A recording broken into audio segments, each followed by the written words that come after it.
दोस्तों, legal and legal में एक बार फिर से आपका स्वागत है। हालांकि आज काफ़ी दिनों के बाद आपसे चर्चा हो रही है। आप जानते हैं कि मेरठ बार और मेरठ जिला बार की कार्यकारिणी के चुनाव अभी संपन्न हुए हाल ही में। मेरठ बार के चुनाव का नतीजा अभी नहीं आया है, अधर में लटका हुआ है, जबकि जिला बार के चुनाव का नतीजा आ चुका है। तो आज हम चुनाव की ही बात करेंगे। पहले हम जिला बार की बात करते हैं, मेरठ बार एसोसिएशन की बात बाद में करेंगे। जिला बार के चुनाव, जैसे कि आप जानते हैं, वहाँ केवल 852 वोट्स थी, जिनमें से 729 कास्ट हुई, जिसके आधार पर वोटों की गिनती हुई। और गिनती के बाद जो नतीजे सामने आए उसके अनुसार विक्रम तोमर और अमित राणा पैनल ने अच्छी जीत हासिल की।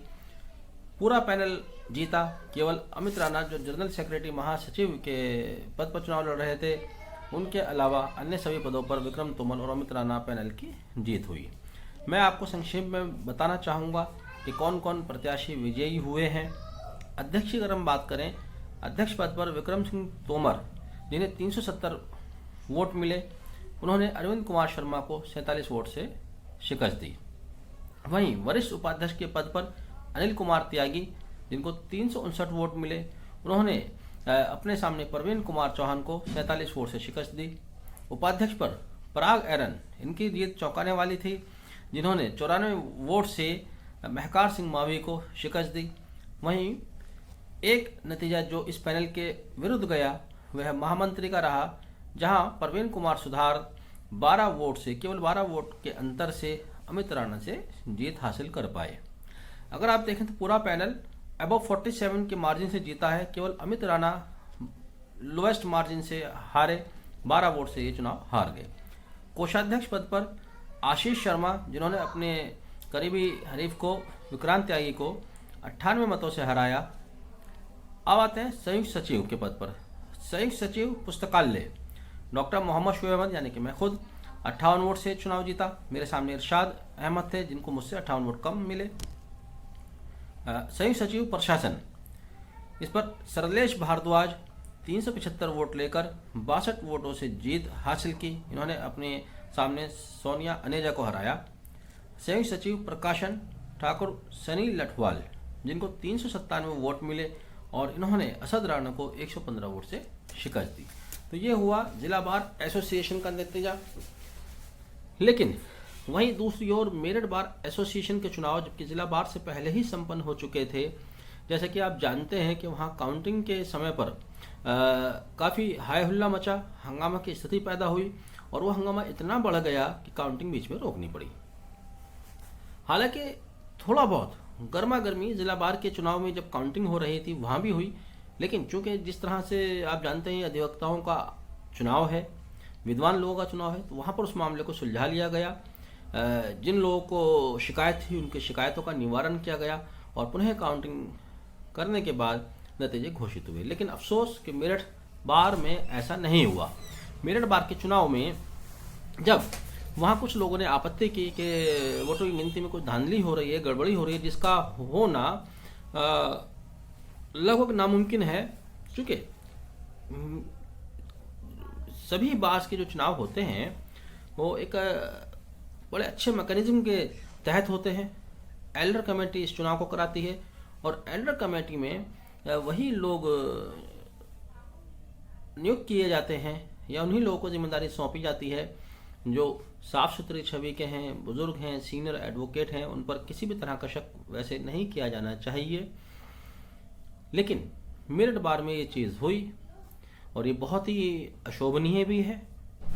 अगर किसी को गिनती में किसी तरह के कोई गड़बड़ की आशंका थी या कोई शक था, तो वह पुनः दोबारा से गिनती कराई जा सकती थी, लेकिन ऐसा नहीं हुआ। मामला वहाँ थोड़ा सा गर्मा गर्मी का हुआ, और सभी पक्षों की तरफ से एक अप्रत्याशित कदम उठाया गया।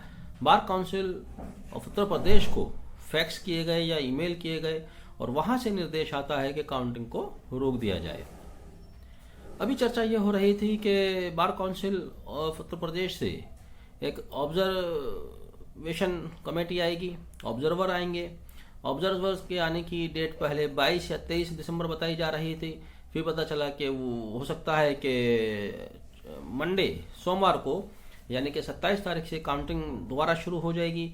लेकिन अभी भी खबर यही आ रही है कि अब ऑब्जर्वर्स 3 जनवरी को आएंगे, यानी कि मामला अधर में लटका हुआ है और लंबे समय के लिए अधर में लटक सकता है। क्योंकि ऑब्जर्वर्स आएंगे, वो अपने ऑब्जर्वेशन देंगे, उनके ऑब्जर्वेशन क्या होंगे, अब उनके ऑब्जर्वेशन को सभी पक्ष मानेंगे या नहीं मानेंगे।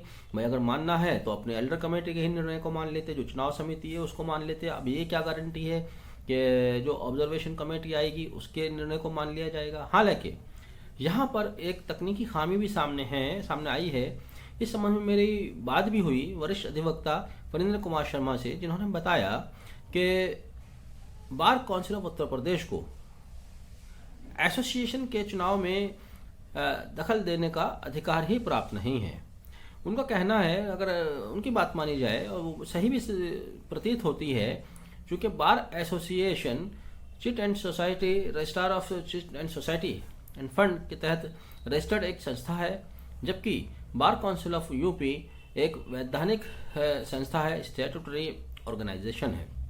तो ऐसे में local bar association bar council of UP से गवर्न नहीं होती, कम से कम इस मामले में गवर्न नहीं होती। हाँ, अगर इस संबंध में कोई शिकायत थी या कोई शक था या कोई अपना आगे बात ले जानी थी तो बात पहले एल्डर कमेटी तक जानी चाहिए थी, लेकिन ऐसा नहीं हुआ। एल्डर कमेटी को बाईपास करते हुए सभी पक्षों के द्वारा फैक्स या ईमेल्स किए गए।